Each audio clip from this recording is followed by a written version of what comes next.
Hello, I'm your host, Ashmina Tour, and you're listening to Diving Deeper into Dentistry. Through this podcast, I hope to spread more awareness about dental anxiety and dentophobia. In today's episode, I am joined by Dr. Chen, who is a dentist at Illume Dental, and today I will be asking Dr. Chen a few questions about dental anxiety to gain her perspective on the topic. But before we begin, Dr. Chen, would you mind sharing a little bit about yourself and your experience with dentistry? Hi, my name is Dr. Eileen Chen. I am a dentist in McKinney, Texas. I graduated dental school from University of Oklahoma in 2009. I did a residency in San Antonio for a year, and I started working for a private practice in 2010. I've always wanted to open my own, and so I did in 2018.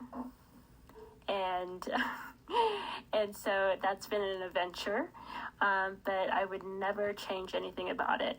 I love what I do, and I get to basically dictate how I want to lead my life by doing so. So the first question that I have for you, Dr. Chen, is for you to define dental anxiety in your own words based on your experience with your patients. Dental anxiety is a factor in patients that come into their dental appointment. A lot of times people have bad experiences from past experience, and so it is my job to kind of help regain that trust.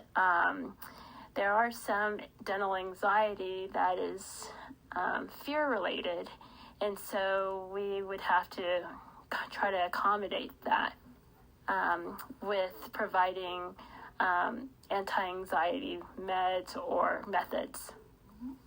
And then the second question that I have for you is, what are the causes of one's dental anxiety?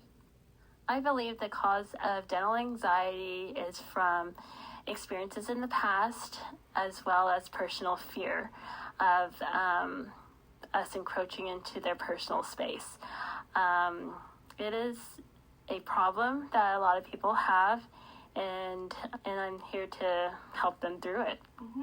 The third question that I have for you is, do you believe dental anxiety is common? Yes, it's very common. We see it every day. Mm-hmm. And then what are the most common symptoms of dental anxiety that you see in your patients?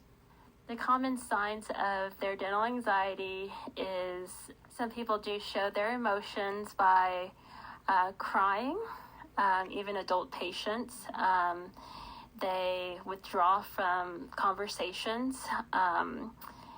They tend to say yes and no answers to open-ended questions, and they want to leave as soon as possible. Mm-hmm. And would you say that dental anxiety is more common in a certain age group than others? It happens in all age groups. There is no one group more than the other. I feel like maybe children maybe more, but I think with gradual introduction to dentistry, they kind of outgrow that pretty quickly. Mm-hmm. And then the next question that I have for you is, how do you assess dental anxiety? Is there a specific test or procedure that you use, or is it just visible when you see patients?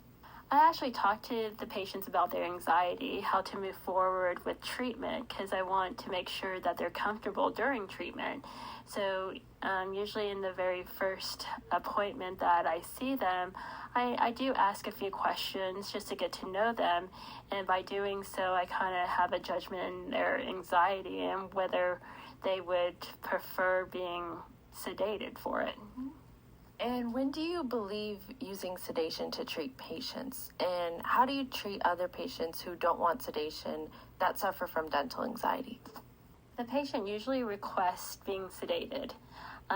Usually I prefer patients not to be sedated and work through it by talking them through it, coaching them through the anxiety. But if they really need sedation, we would accommodate that through either nitrous, oral sedation, or even IV sedation. Mm-hmm.